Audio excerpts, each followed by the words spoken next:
So this is how a prank call could lead to a shitty relationship. So this might sound immature, but one day my friend and I thought it'd be funny to make some prank calls, so we called this guy that she knew. The guy we prank called had a really good sense of humor about it, so he decided to keep messaging me after. I really just wanted attention and decided to keep talking to him. And then that's when we FaceTimed. He was so cute and we continued to talk back and forth. But I had to go on vacation with my family for a few days, so we couldn't meet up quite yet. For this trip, he asked me to be his girlfriend and I said yes, but it wasn't long until he started to notice that I wasn't much of a simp for him. This really bothered him, but he ended up going about it all the wrong way. He decided to start making up stories in order to get attention from me. They would be about him or his family, and he would just do it to get me to listen to him more. And me being a dumbass just kind of ignored this red flag and continued on in the relationship. So one day he sent me a message saying some guys had beat him up, even though in a previous picture he showed me he didn't have any bruises. 3 days later, when I was outside of a club, he messaged me that he had a brain bleed which led to a stroke and now he has permanent brain damage. Like for part 2. Part 2, a prank call might lead you to a shitty relationship. I literally stormed out of the club crying my eyes out. Straight up thought my boyfriend had severe brain damage. He told me this was a condition that he was going to have to spend the rest of his life with, and I cried until the morning. Once it got to the next day though, I kind of noticed that he was talking normally, he wasn't in the hospital, so I got really sus about it. So I decided to go ahead and text his mom through my mom's phone just to check in and see how he was doing from her perspective. And she was like, oh, he's fine. It was just a little scare. A little scare? Brain damage is a little scare? He was like, in fact, he's out biking right now. So I just stormed out to go dig some more information. I found out he messaged my best friend telling her not to tell any of his friends about his seizure. So I decided to confront him and called him fuming. And at first he denied everything. He was like, no, it's all true. So I told him I needed a break, and that's when he was like, wait. I Googled some of the symptoms that I was having and that's what showed up. So you used Dr. Google. I just broke it off with him. If you guys have a story you'd like to share, follow me and DM me on Insta. If anyone's wanting to know how to get revenge on someone who spread rumors about you, listen to this story and it may come in handy. So I had a friend that we can call Miranda who was obsessed with me. I was genuinely friends with her, but she would never give me a break. I could not get a breather from her at any point in time. Everywhere I went, she went. And Miss Girl would actually get so upset with me anytime I would go over to another friend's house. I knew she was really insecure and just trying to get attention, so I tried to be patient with her. However, one day I just could not take it anymore. I got into a massive fight with her over how overprotective she is. I literally said, you are a stage 5 clinger. And in response, this girl ended up joining my basketball and softball team, which I've been on for forever. She told her mom that I was bullying her, which was a complete lie, but then her mom went to the coaches. She got me kicked off the team and then continued to spread rumors about me. I ended up losing my best friends and even my boyfriend over the rumors that she spread about me. So that's when I decided to get revenge. So I decided that I was going to send her over an apology gift with makeup in it, which was a mix of drugstore items and poison ivy.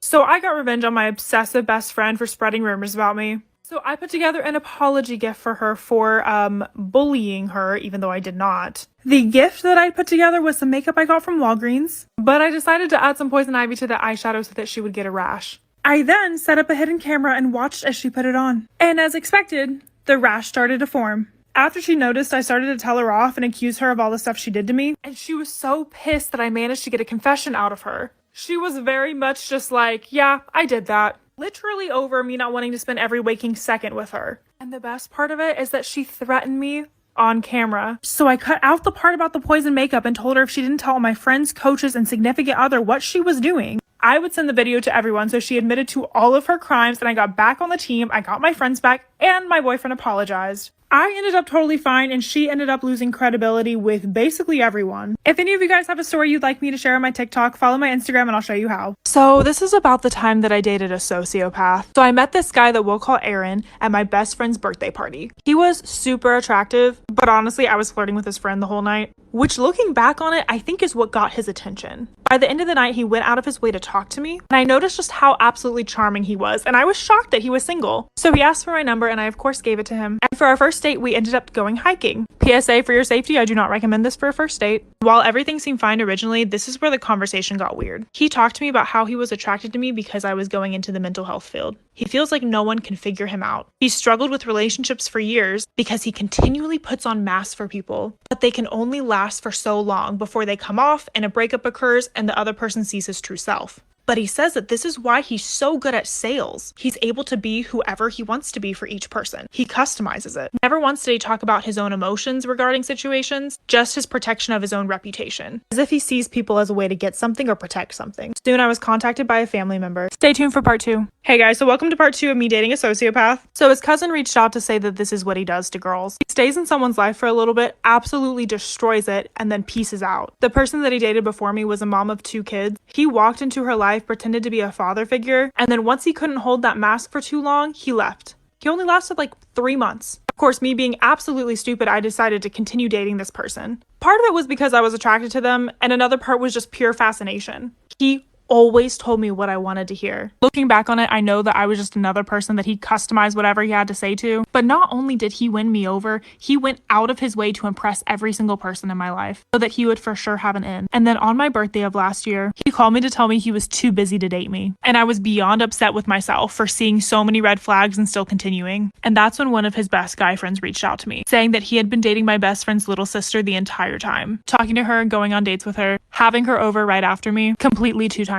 I cut him off and haven't heard from him in a year. Until last week. Stay tuned and follow me on Instagram. I guess here's part 3 of me dating a sociopath with receipts. So I went out downtown with my boyfriend Jeremy and a few of our friends. Went to a few bars and a couple clubs and had a great time, came home, was getting ready for bed, and then I got a text on my Snapchat. Y'all know the feeling of seeing someone's name pop up on your phone that you haven't seen as a notification for over a year. It's weird. Essentially, he was apologizing about a year ago, saying that he feels like he hasn't wronged someone as much as he's wronged me, but that he saw me tonight and essentially followed me to each place that we went and talked to my friends about me and how beautiful I looked, even though he is still with my friend's little sister. We'll call her Ava. But do y'all see how creepy that is? Like, I never saw him. Like, I don't know what's wrong with my monitor, but then he called me. I'm pretty sure he thought that I wasn't going to be around my boyfriend anymore. That's why he waited. But I put him on speaker so my boyfriend could listen too. And he just went on, and I knew I was going to have to let his girlfriend know. So I called my friend and let her know what happened. She said she was going to tell her sister tonight. And that night she said Ava and her wanted to do a group FaceTime. This story basically turns into Catch a Cheater. Stay tuned and follow me on Instagram for more content.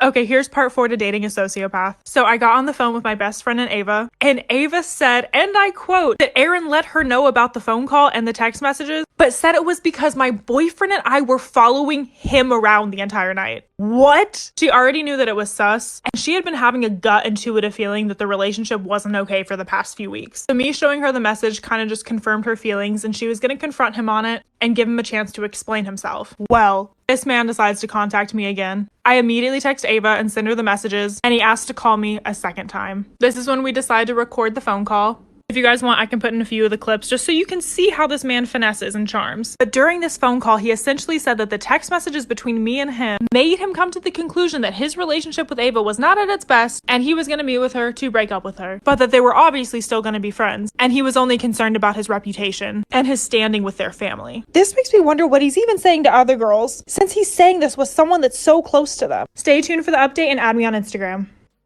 So many pick-me's, so little time. Am I the asshole for wearing sexy clothes around my roommate's boyfriend? I study in the city and I share an apartment with 2 other girls. I work at a bookstore and a cheese shop, all so I don't need loans. It leaves me exhausted when I get home. I usually take a shower, make dinner, and just go to my room. It was all fine until one of my roommate's boyfriends started hanging around with her almost every night. It didn't bother me at all until last Sunday morning when I was in the kitchen making coffee. The boyfriend came in and asked if he could have coffee and started chatting. The roommate later came in and she was visibly annoyed, so I asked her what's up and she said nothing. When her boyfriend left, she asked to talk to me. She told me that my breasts are very distracting and that maybe I should consider wearing a bra or a thick hoodie when I'm in the common areas, or simply just buy takeouts so I don't need anything to use in the kitchen every evening when she, the other roommate, and their boyfriends are hanging out. I didn't read this one, you guys. She's clearly not a pick-me. I thought this was going to go a totally different way. The thing is that when I was making coffee that day, I was wearing a gray t-shirt and sweatpants. The boyfriend was in his boxers, and she was wearing silk negligee. She's 6 feet tall and very beautiful. She has done some modeling. I'm 5'6", and while I'm happy with how I look, I never thought of myself as a threat to someone like her. So I laughed and asked her if she was serious. She became upset and told me that her boyfriend has been talking about my breasts. I was grossed out, so I just went to my room. All last week, I brought takeout out with me and stayed in my room. No, come on. Yesterday, however, I came home at 6 p.m. They were already in the kitchen, the roommates and their boyfriends. Before I went into my room, the roommate yelled, "Pizza again? Soon you won't be able to go through the door." Who is this bitch? I was fuming. I put my sexiest push-up bra on, hot pants, and tiny see-through top. I went to the kitchen and started making food. The roommate was livid. She started yelling and then stormed off to her bedroom while crying and calling me a whore. My other roommate thought I was an asshole and heartless because the roommate has confided in us about her insecurities and eating disorder in the past that left her hating her body. Was I the asshole? No, I'm sorry to hear about this eating disorder. But no, you are not. This is not. No. Yeah. That is ridiculous. She does go, edit. I should mention that none of the two girls wear bras at home, but my breasts are on the larger scale. I think that's the problem because I never heard my roommate asking the other roommate to wear a bra. It's ridiculous. Which is, again, the double standard. Exactly. Like So small ridiculous. boobs, big boobs. Small boobs, big boobs. Story time about how my roommate tried to kill my dog and blame it on me. Disclaimer, this is not my story time. It was sent to me on Instagram. My roommate is literally the craziest person I've ever met. It's a freaking nightmare. Wait till you hear everything she's done. Her and I moved in together at the beginning of the year, so we haven't been living together for that long. But before that, I considered her one of my best friends. We would hang out all the time. Oh yeah, and she loved my dog. I had just gotten out of a relationship and I told her I wanted to find an apartment and she suggested we live together, so of course we went and found an apartment. Things were good for the first 2 months. We had movie nights, we would cook for each other, and we would just go about our business without any problems. Luckily, I work from home, so I'm always with my dog. Whenever I have an errand to run, I'll just leave her in my room and she usually sleeps. A month ago, I come home and I hear my roommate yelling at my dog. But my roommate didn't realize I was home. When she saw me, she picked up my dog and pretended that she was just joking. I did not like it at all, so I confronted her and I asked her why she was yelling at my dog. She said she wasn't and that I must have heard wrong. The following day, she went to work and left the door open. My dog was about to run out and we live on a busy street. Part 2 is up. Part 2 of how my roommate tried to kill my dog and blame it on me. Disclaimer, this is not my story time. It was sent to me on Instagram. So my crazy roommate started leaving our front door open, knowing very well that my dog could escape at any moment, and we lived on a busy street, God forbid. So I would constantly tell my roommate to stop leaving the door open. That's when she told me that she doesn't know how that's happening and that somebody else must be doing it. This girl was literally trying to convince me that someone was opening our door on purpose. So I finally decided to confront my roommate. I asked her why she was leaving the door open and why she yelled at my dog. And then she confessed that she actually hates dogs. She thinks they're gross and they don't belong in a house. She also told me that she always pretended to like my dog so that I wouldn't get offended. I told her that I thought the best thing for us was for me to move out. She starts to cry and begs me not to leave. She told me that she'll try to tolerate my dog more. After that, she gave me a printed sheet of paper with rules on it. Basically all the things my dog can't do. For example, my dog can't hang out in the living room or even sit on the couch, which she always did. And the biggest rule of all, she did not want her in the bathroom or the kitchen. She wanted her to be in my room all day. This is where it gets scary. Part 3 of how my crazy roommate tried to kill my dog. Disclaimer, this is not my story time. It was sent to me on Instagram. When she gave me all the new rules of how my dog had to behave, I told her I was definitely moving out. That's when she told me that she wished my dog was dead. She told me that my dog was coming in between her and my relationship. Ew. I literally had to sit her down and explain to her that my dog is like my child. I love my dog so much. I would do anything for my dog. Then she asked me if I loved her. I was like, yes, of course I love you, but my dog is like my child. So if I need to move out, I will. Then she gave me the silent treatment. A few days later, I tell her I'm gonna go to my friend's house. I get in my car and drive away, but I realize I forgot something, so I drive back home. That's when I walk into the apartment and I see my roommate holding my dog over the balcony. She was literally about to drop her. I grabbed my dog and I ran away. I went straight to the police and I filed a restraining order. So the police went to talk to her and she told them that I was the one that tried to throw my dog over. Thankfully, the police don't believe her, but now I have to find a place to live. How am I gonna go to my apartment and get all my stuff? What should I do?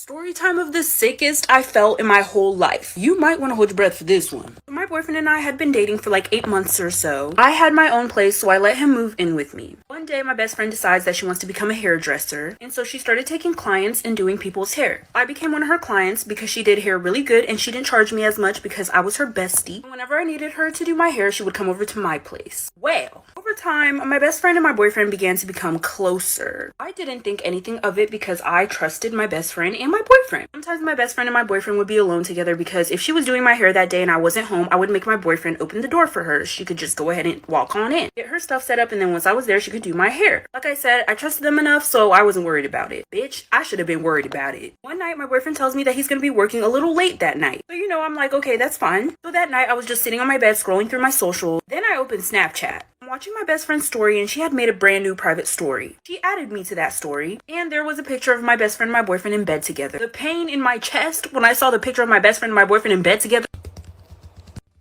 I started heaving. I was wheezing, like, so I was thinking to myself whether I should slide up and say anything, or if I should pull up to her house and whoop her ass. It had to have been at her house because that man had no place to go, that's why he was living with me. This man is over here homie hopping. Meanwhile, he don't even got a home. Although I was very upset, I was surprisingly calm. I decided that I'm not gonna pull up and beat both of their asses. I decided that I was just gonna take his stuff and throw it out the door. And as I'm walking to his room, I hear what sounds like a window is opening. And it sounds like it's coming from my boyfriend's room. So I keep walking to his room to check out whatever this sound is. I walk in there.